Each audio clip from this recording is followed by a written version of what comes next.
பண்பார்ந்த தினதருமை YouTube நேயர்களுக்கு வணக்கம். இதுவும் ஒரு முக்கியமான பதிவு தான். ஒரு மனிதன் தொடர் தோல்வி, அந்த தோல்வியிலிருந்து மீண்டு வருவான். பிறகு அதுக்கடுத்து ஒரு தோல்வி. இப்படி இருப்பதற்கு எந்த கிரகம் காரணம்? இப்படி இருப்பதற்கு எந்த கிரகம் காரணம்? ஒவ்வொரு செயல் எடுக்கும் போதும் அதற்கு ஒரு ஹிஸ்டரி எழுதலாம். ஆமா, அந்த ஒரு வெற்றி அப்படின்னு சொல்லக்கூடிய ஒன்றை அவன் பெறுவதற்குள் அவன் படுகின்ற பாடு என்பது எந்த ஆதிபத்தியமுடைய கிரகத்தால் அவன் கஷ்டப்படுவான் அப்படின்னா சாட்சாத் சனி பகவான் தான். சனி பகவான் தான். அப்ப இந்த சனி பகவான் ஏன் இப்படி கொடுமைப்படுத்துகிறார்? சனி பகவான் எந்தெந்த இடத்துல இருந்தா இவங்க எல்லாம் என்ன சொன்ன பெரிய போர்க்களத்தை சந்திச்சு ஆனா வெற்றி பெற்றுருவாங்க. ஆனால் அந்த வெற்றியை கொண்டாடுவதற்கு இவர்களுக்கு இன்ட்ரெஸ்ட் இருக்காது. ஜெயிச்சாச்சுப்பா, அவ்வளவுதான், ரைட்டு, ஒரு பார்ட்டி. ஆமா, அதை ஜெயிச்சது என்ன எவ்வளவு இலகுவாகவா ஜெயிச்சா? படக்குன்னு 4 பார்ட்டி வச்சு 2 வடையை வாங்கி திங்கிறதுக்கு அப்படின்னு சொல்லக்கூடிய மனோநிலைக்கு போயிடுவான். அவன் கொடுப்பான், வெற்றியை கொடுத்துருவான். ஆனால் சந்தோஷமாக அந்த வெற்றியை கொண்டாட விடாத ஒரு கிரகம் யாருன்னா சனீஸ்வரன். ஆமா, அப்ப இந்த சனீஸ்வர பகவான் என்ன சொன்னான்னா, மேசத்தில் இருந்தால், அதுக்கடுத்து கடகத்தில் இருந்தால், சிம்மத்தில் இருந்தால், துலாத்தில் இருந்தால், மகரம் கும்பத்தில் இருந்தால், அப்ப மேசம், கடகம், சிம்மம், துலாமு, மகரம், கும்பம், இந்த 6 இடத்தில் இருந்தால் முதல்ல இவர்கள் வலிமையானவர்கள். ஏன்னா வலிமையானவனுக்கு தானே சோதனை ஜாஸ்தி. வலிமை இல்லாதவன் பொதுக்குன்னு கீழே விழுந்துருவான். வலிமை இல்லைன்னு கீழே விழுந்துருவான். அப்ப அவனுக்கு அந்த வலிமையை கொடுத்து என்ன சொல்றான்னா, யானை பலத்தை கொடுத்துருவான். சனி இந்த இடங்களில் இருந்தால், மேசம், கடகம், சிம்மம், துலாம், மகரம், கும்பத்தில் இருந்தால் யானை பலம். ஆனால் ஒரு காரியத்தை வெற்றி பெறுவதற்குள் அப்படியே பிழிஞ்சு எடுத்துத்தான் வெற்றியை கொடுப்பான். அதற்கடுத்து சனி யார் ஜாதகத்தில் வக்கரமாக இருந்தால் அவர்களும் போராட பிறந்தவர்கள் தான். இது உண்மையா அப்படின்னா 100% உண்மை. எப்பயுமே ஜாதகத்தில் சனி வளர்க்க கூடாது. இப்ப மேசம் அப்படின்னு பாருங்க, நேசமா இருக்கலாம். நேசமாக இருந்தாலும் சனிக்கு அந்த இடம் வலிமையானது. கடகத்துல அதோடைய நட்சத்திரமே இங்க இருக்குது. கடகத்துல அதோடைய நட்சத்திரம் இருக்குது. சிம்மத்துக்கு அதுக்கு நேர் என்ன சொன்னான்னு 7ஆம் இடம். கும்பத்துக்கு 7ஆம் இடம் இல்லையா? 7ஆம் இடம். துலாத்துல அது என்ன சொன்னா உச்சம். மகரத்துல ஆட்சி. அதற்கடுத்து என்ன சொன்னா கும்பத்துல மூல திரியோணம்.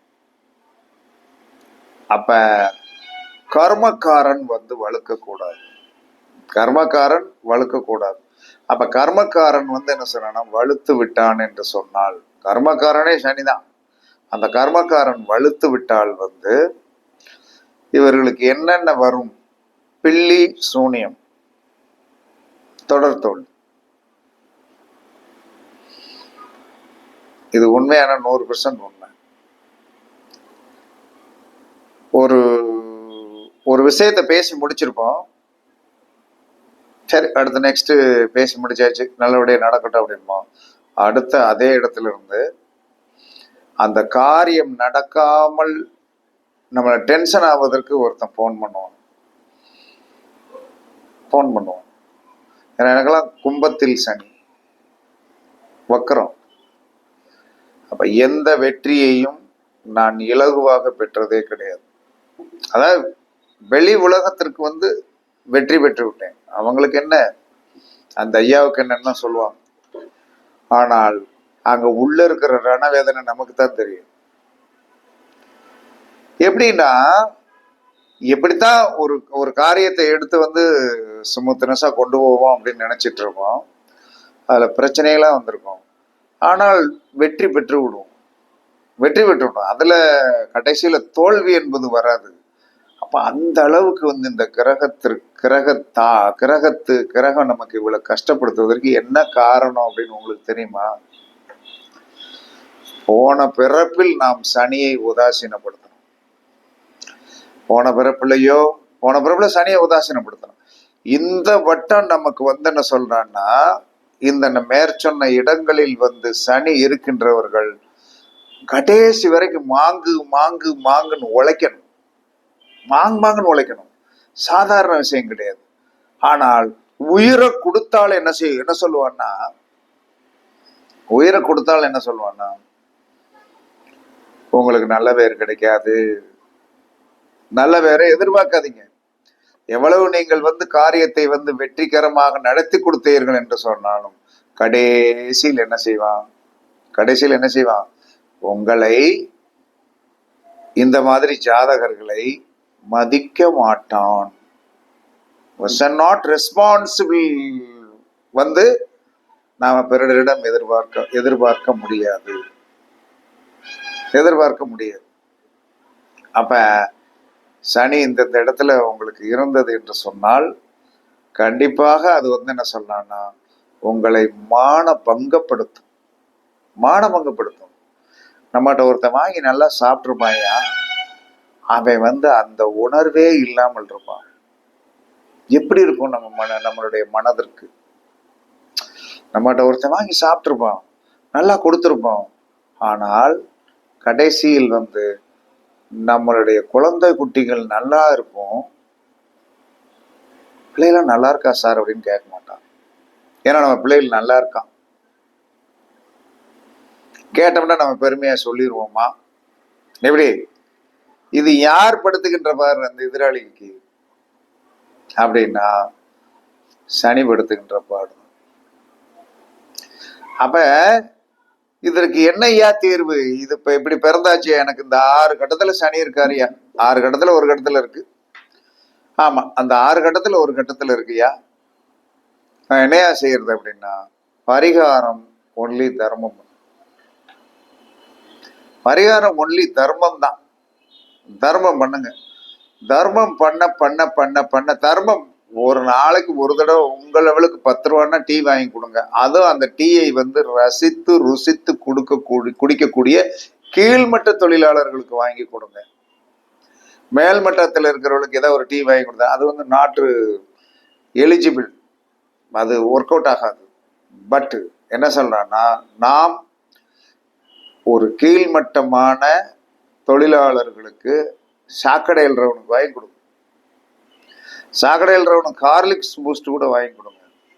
அது பெரிய விஷயம் கிடையாது. சாக்கடையில் ரவுனுக்கு சாப்பாடு கூட வாங்கி கொடுங்க.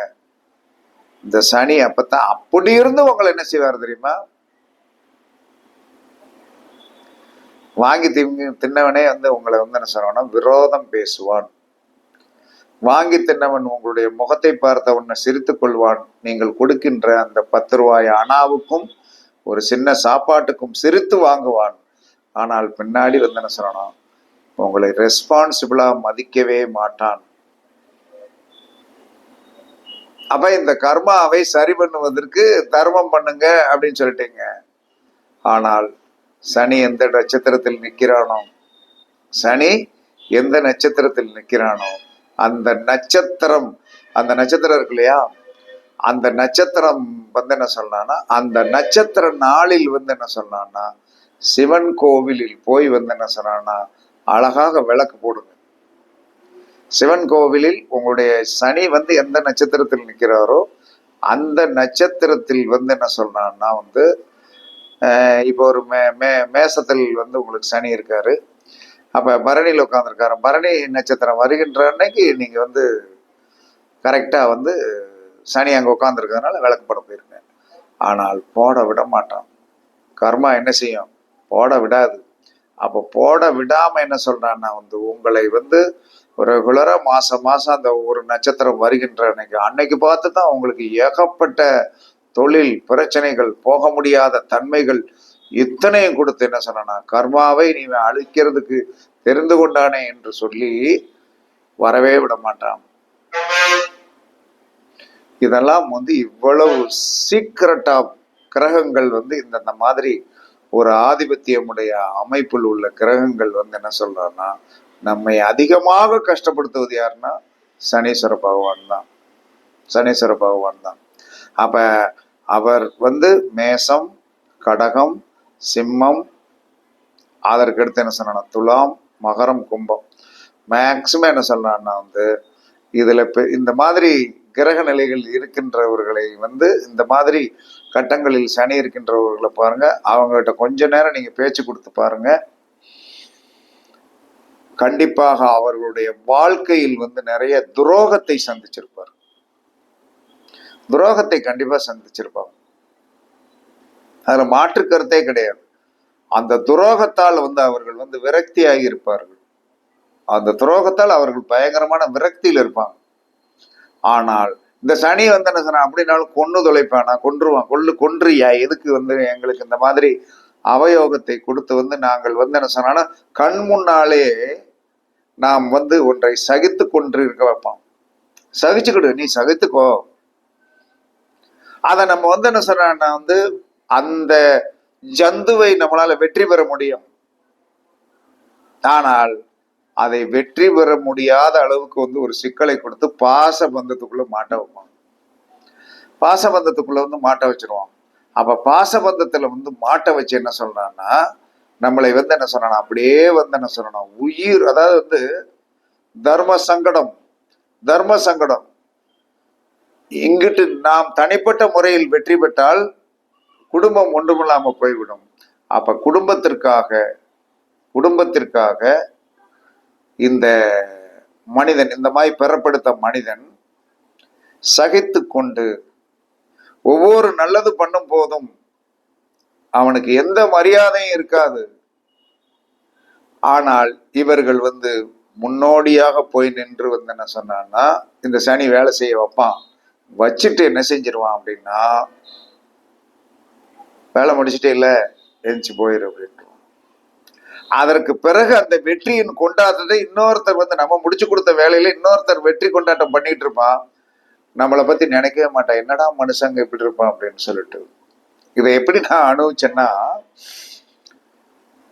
ஒரு நம்ம கும்பிடுற ஜீவ சமாதி நிறைய பேர் என்னை பின்பற்றி நிறைய பேர் வருவாங்க. ஒரு அமாவாசை அன்னைக்கு எல்லாரும் நிறைய கிளையண்ட்டுகள்லாம் நிறைய பேர் சார் போறாரு அப்படின்னு சொல்லிட்டு வந்துட்டான். வந்துட்டு அமாவாசை அங்க ஆத்துல எல்லாம் குளிச்சுட்டு அந்த ஜீவசமாதியில எல்லாம் சாமியெல்லாம் கும்பிட்டுட்டு சாப்பிட போறோம். நம்ம கூட சிஷியரா வந்தவன் பூரா இலை போட்டு உட்காந்துட்டான். குருவாக இருந்தவனுக்கு ஒருத்தன் கூட எந்திரிச்சு சாமி நீங்க உட்காருங்க, இல்லைன்னா சார் நீங்க உட்காருங்கன்னு சொல்லி இடம் கொடுக்கல. எப்படி நம்ம தலைமையில வந்திருக்கிறான், நம்ம எல்லாத்தையும் அதுக்குண்டான அந்த ஜீவசமாதி எப்படி வழிபாடு பண்ண என்னன்னு ஏன் இங்க வரணும் அப்படிங்கிற எத்தனை விளக்கத்தையும் சொல்லி இருக்கிறோம். நம்ம கூட முறை பந்தியில போய் முந்திட்டான். நம்ம அந்த பந்திக்கு போறோம். அப்ப அத்தனை பேர் இலை போட்டு உட்கார்ந்துருக்கான். ஒருத்தன் கூட என்ன செஞ்சான் தெரியுமா, சார் நீங்க உட்காருங்க நான் பெற சாப்பிட்டுக்கிட்டேன்னு சொல்லவே இல்லை. அன்னைக்குத்தான் நான் உணர்ந்தேன். அப்ப இனிமேல் எவனா இருந்தாலும் சேர்த்தான் கரெக்டா. அதனால எல்லாத்துலயும் கராராவே இருப்பேன். ஏன்னா எனக்கு கும்பத்தில் சனி வக்ரம். இது அனுபவம். இந்த அனுபவத்தை எடுத்து சொல்றேன். அதனால இதற்கு தீர்வு தானம். தானம் என்பதை விட அதை தானம்னு சொல்லக்கூடாது. தானம்னா திரும்ப ஒரு எதிர்பார்த்து செய்யறது. தர்மம். அப்ப தர்மம் பண்ணணும். அப்ப தர்மம் பண்ணுவது நல்லது. அதற்கு அடுத்து சனி நின்ற நட்சத்திரத்தை அன்னைக்கு சிவன் கோயில விளக்கு போடுது. சிவன் கோயில நம்ம என்ட்ராயிரும். அப்ப அம்மா கர்மா குறையும். கர்மா கண்டிப்பா குறையும். அதுல மாற்று கருத்தெல்லாம் சொல்ல மாட்டேன். கர்மா கண்டிப்பா குறையும். ஆனால் செயல்படுத்த விடாது. அப்ப தொடர் தோல்விகளுக்கு காரணம் சனி வக்கரமாகின்ற காரணமும், சனி மேசத்திலும் கடகத்திலும் சிம்மத்திலும் துலாத்திலும் மகரத்திலும் கும்பத்திலும் இருந்தால் இருக்கின்ற காரணத்தில் உள்ள ஜாதகர் பூரா இந்த மாதிரி அனுபவங்களை நீங்கள் பட்டிருப்பீர்கள். வருத்தப்படாதீர்கள். போன பிறவியில் நீங்கள் பண்ணிய ஒரு கர்மாதான் இந்த பிறவியில் உங்களை இந்த மாதிரி இம்சைப்படுத்துகிறது என்று மனதை தேற்றிக் கொள்ளுங்கள். வேறு வழியெல்லாம் இதற்கு என்ன சொல்லணும்னா, ரேட்டிஃபிகேஷன் ஃபுல் ரேட்டிஃபிகேஷன் கிடையாது. பரிசித்து பாருங்கள்.